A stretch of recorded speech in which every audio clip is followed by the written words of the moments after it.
အားလုံးပဲကျွန်တော်ရဲ့ sharing မိုင်စဉ်ကိုကနေပြန်နေကြိုဆိုလိုက်ပါတယ်ဒီနေ့ကျွန်တော်တို့ထိုင်းနိုင်ငံမှာဒီ CI စာအုပ်ပေါ့နော် CI စာအုပ်ကင်ထားတဲ့လူတွေဒီအတွက်ကတော့တည်င်းဆိုးပဲပေါ့နော်ဘာကြောင့်လဲဆိုရင်ဒီ CI စာအုပ်ကနေကျွန်တော်တို့ကထိုင်းနိုင်ငံမှာရောက်နေတဲ့လူတော်တော်များများနဲ့တဝက်လောက်ကတော့ CI စာအုပ်ကင်ထားတာရှိတယ် CI စာအုပ်ကနေကျွန်တော်တို့စာအုပ်အနီပြန်ချင်းကြတယ်ပေါ့နော်ပြန်ချင်းပြီးတော့ကျွန်တော်တို့တက်ကန်းထွေးလို့ခေါ်တယ်တတိယနိုင်ငံကိုသွားဖို့စိတ်ကူးနေတဲ့လူတွေအများအပြားရှိတယ်သူတို့အတွက်ကတော့တည်င်းဆိုးဖြစ်ပြီးတော့အိမ်မက်ကိုရိုက်ချိုးခံရတာလို့ပါပဲဒီနေ့ CI စာအုပ်ကနေ PG ကိုချိန်တဲ့အခါမှာဒီ PG စာအုပ်မှာတစိမ့်တုံးထုပေးလိုက်ပဲပေါ့နော်အခုကျွန်တော်ပြထားတဲ့အတိုင်းပဲဒီတစိမ့်တုံးထုပေးလိုက်တယ်ပေါ့ဒီတစိမ့်တုံးထုပေးတဲ့သဘောကဘာလဲဆိုရင်ဒီ CI ကနေ PG ပြောင်းတဲ့ဒီစာအုပ်အနီနဲ့ကမြန်မာနိုင်ငံနဲ့ထိုင်းကိုပဲအကူသွားလုပ်လို့ရမယ်အဲ့ဒီသဘောဖြစ်သွားမယ်တက်ကန်းထွေးကိုလုံးဝထွက်လို့မရဘူးဆိုတဲ့သဘောဖြစ်သွားမယ်အဲ့တော့ဘာမှမထူးတော့ဘူးပေါ့နော်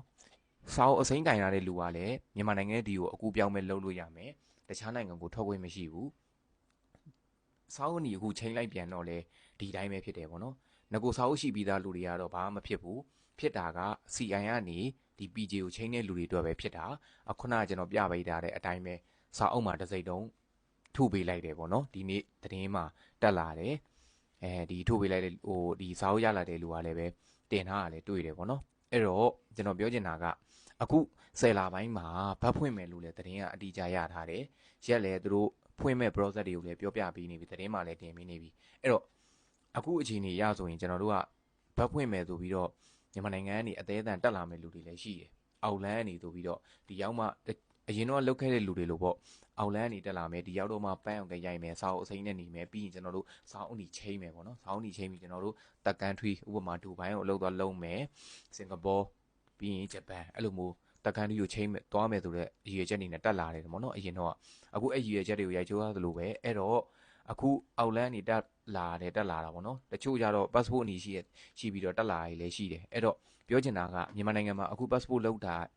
က်ရမယ့်အချိန်ကအရန်ကြီးကိုမြန်တယ်လောက်လို့လွယ်တယ်ပေါ့နော်အဲ့တော့မြန်မာနိုင်ငံကနေ passport ကို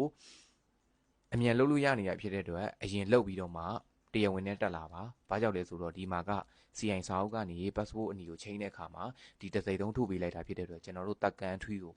တတိယနိုင်ငံကိုလုံးဝထွက်လို့မရတော့ပါဘူးအဲ့တော့ CI စာအုပ်သမားတွေအတွက်ကတော့လုံးဝတည်င်းစိုးနဲ့အိမ်မက်စိုးပဲပေါ့နော်သူတို့ဒီထိုင်းနိုင်ငံမှာဆိုရင်တော်တော်များများရှိပါတယ် CI စာအုပ်ကင်ပြီးတော့ကျွန်တော်တတိယနိုင်ငံအတွက်ထွက်ဖို့အတွက်ဒီဂျပန်သို့တော်၎င်းဒီဆောင်ဝဲဝင်ဖြည့်ပြီးတော့စူးစမ်းနေတဲ့လူလည်းရှိတယ်တခြားနိုင်ငံတွေမှာအလုပ်သွားလုပ်ဖို့အတွက်တင်တန်းတက်နေတဲ့လူတွေလည်းအများအပြားကြီးပေါ့နော်အဲ့တော့နိုင်ငံရေးအကြောင်းတော့ကျွန်တော်မပြောဘူးဒီထိုင်းနိုင်ငံကိုတက်လာမယ်ဆိုရင်တော့စာအုပ် passport အနီးမရမကရအောင်လှုပ်လာခဲ့ပါဒီရောက်မှလုပ်မယ်လို့မတွေးပါနဲ့မြန်မာနိုင်ငံကနေတခါတည်းအပီးအပြက်ရအောင်လှုပ်လာခဲ့ပါကဲအားလုံးပဲနောက်ဗီဒီယိုကနေဆက်တွေ့ပါမယ်